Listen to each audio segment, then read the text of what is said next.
Hello my dear students, आज हम लोग excreted product and their eliminations के बारे में जानेंगे। एक्सक्रीटेड प्रोडक्ट वो सभी एलिमेंट होते हैं जो कि हमारी बॉडी में मेटाबॉलिज्म के द्वारा निकलते हैं, जिससे जैसा कि हम लोगों ने देखा कि बहुत सारा जो वेस्ट होता है, ये कार्बन डाइऑक्साइड है, हम लोग सांस के द्वारा रिलीज़ करते हैं, स्वेट है या यूरिन है, स्टूल है, ये सारी जो चीज़ें हैं ये हमारे एक्सक्रीटेड प्रोडक्ट के अंतर्गत आते हैं। यहाँ पर हम लोग जिसकी चर्चा करने जा रहे हैं वो है ह्यूमन एक्सक्रीटरी सिस्टम में यूरिन का फॉर्मेशन की।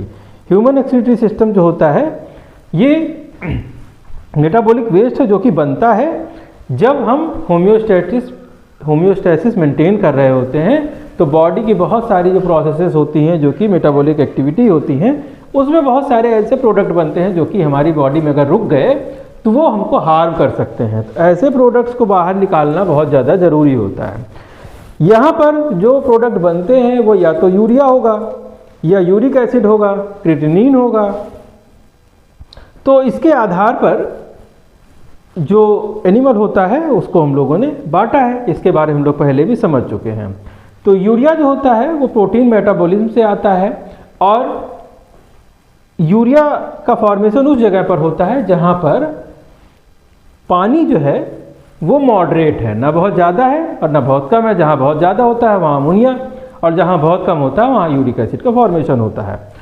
तो इसमें जो ह्यूमन की बॉडी में है तो दो तीन चीज़ें निकलती है, जिसमें मेनली जो होता है वो यूरिया है, इसके अलावा थोड़ा बहुत यूरिक एसिड और क्रिएटिनिन भी पाया जाता है।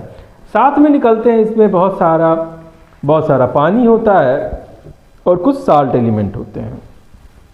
तो ह्यूमन की बॉडी में कौन कौन से ऑर्गन्स होते हैं जो कि एक्सक्रीटरी और सिस्टम की तरह कार्य करते हैं। तो सबसे पहला ऑर्गन है जिसको हम लोग बोलते हैं किडनी। किडनी जो होती है दो होती हैं, बीन शेप्ड होती हैं, डार्क और रेड ऑर्गन्स होते हैं। ये इनके ऊपर जो होता है एड्रिनल ग्लैंड जो होती है, एड्रिनल कैविटी होती है जिस पर एड्रिनल ग्लैंड लोकेटेड होती हैं और ये पाई जाती हैं वर्टिब्रल कॉलम के अगल बगल।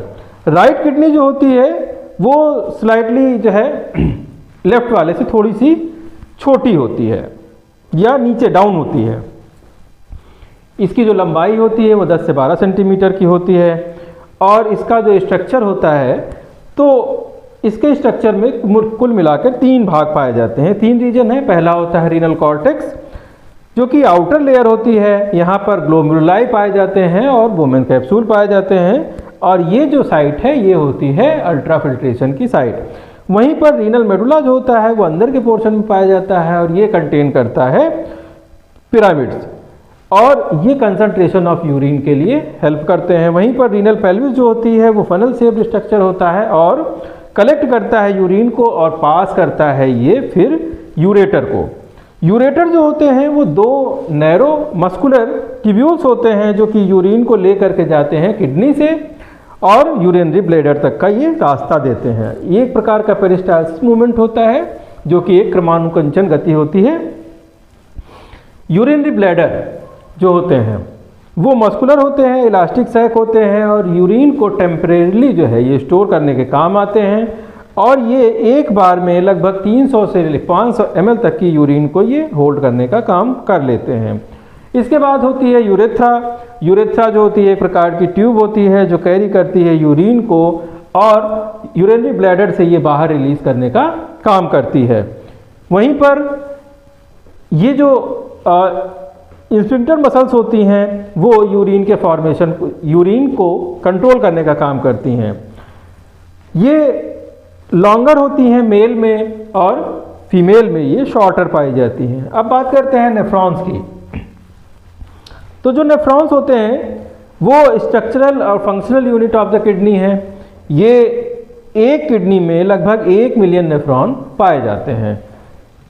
ये जो नेफ्रॉन होते हैं उसमें बोमेन कैप्सूल पाए जाते हैं जो कि कप शेप्ड स्ट्रक्चर होते हैं और सराउंडेड होते हैं ग्लोमेरुलस से। वहीं पर ग्लोमेरुलस जो होता है वो एक प्रकार से नेटवर्क होता है कैपिलरीज का, बहुत सारी कैपिलरीज का ये एक जाल होता है और ये ब्लड को फिल्टर करने का काम करता है क्योंकि यहाँ पर 2 जो है जो आने वाली वेन होती है वो मोटी होती है और जाने वाली पतली होती है। तो ये हाई प्रेशर क्रिएट होता है जिससे ये फिल्टर हो जाते हैं। इसके बाद होता है प्रॉक्सिमल कॉन्वोल्यूटेड ट्यूब्यूल्स जो कि इसमें जो फिल्टर हुआ है उसमें से glucose, amino acid, iron, water, ये सारी चीज़ों को रीएब्जॉर्ब करने का काम करते हैं। इसके बाद लूप ऑफ हेनले होता है जो कि कंसंट्रेट करता है यूरिन को, और डिसेंडिंग लिम्ब होता है वो रीएब्जॉर्ब कर लेता है वाटर को, असेंडिंग लिम्ब जो होता है वो एब्जॉर्ब कर लेता है साल्ट्स को।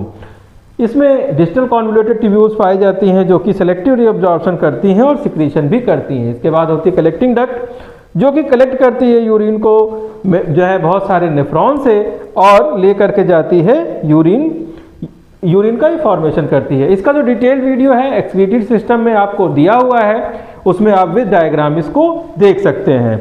अगला है blood supply to the kidney. वो रीनल आर्टरी जो होती हैं वो लेके आती हैं ऑक्सीजनेटेड ब्लड और विथ वेस्ट। इसके अलावा रीनल वेन जो होती है वो कैरी करती है प्यूरिफाइड ब्लड जो कि वापस चला जाता है कहाँ पर, हार्ट में। तो गंदा खून आया, फिल्टर हो गया, उसमें से जब वेस्ट निकल जाएगा तो वो सारा का सारा जो रीनल वेन होंगी उसके द्वारा सारा का सारा वो कहाँ पर चला जाता है, हार्ट में, जो कि एक प्योर फॉर्म में ब्लड होता है। तो मैकेनिज्म ऑफ अल्ट्राफिल्ट्रेशन में बहुत सारे जो प्रोसेसेस इन्वॉल्व हैं। इसमें पहला स्टेप है उसको जिसको अल्ट्राफिल्ट्रेशन बोलते हैं, और दूसरा होता है जो कि सेलेक्टिव रीअब्जॉर्प्शन होता है, तीसरा होता है ट्यूबुलर सिक्रीशन होता है। अगर यूरिन का कंपोजिशन देखा जाए तो इसमें 95% वाटर, 2.5% यूरिया, 2.5% इसके अंदर साल्ट और अदर वेस्ट पाए जाते हैं। इसमें कई सारे हार्मोन्स का रोल होता है जो कि इसको रेगुलेट करता है। तो इसमें एंटी डायूरेटिक हार्मोन होता है जो कि वाटर की मात्रा को कंट्रोल करता है रीअब्जॉर्प्शन के द्वारा। वहीं पर अगर एडीएच की मात्रा कम हो जाएगी तो ज़्यादा यूरिन का फॉर्मेशन होगा, अगर ज़्यादा हो जाएगी तो यूरिन कंसंट्रेट हो जाएगी। एल्डोस्टेरोन जो होता है वो रेगुलेट करता है सोडियम और पोटेशियम बैलेंस को। इसके अलावा जो बहुत सारी बीमारियां होती हैं उसके पहले जानते हैं कि एक्सक्रीटरी सिस्टम का जो इम्पोर्टेंस है वो क्या है। तो ये टॉक्सिक एक्यूमुलेशन को हटा देता है, इसके अलावा मेंटेन करता है वाटर बैलेंस को और रेगुलेट करता है ब्लड प्रेशर को।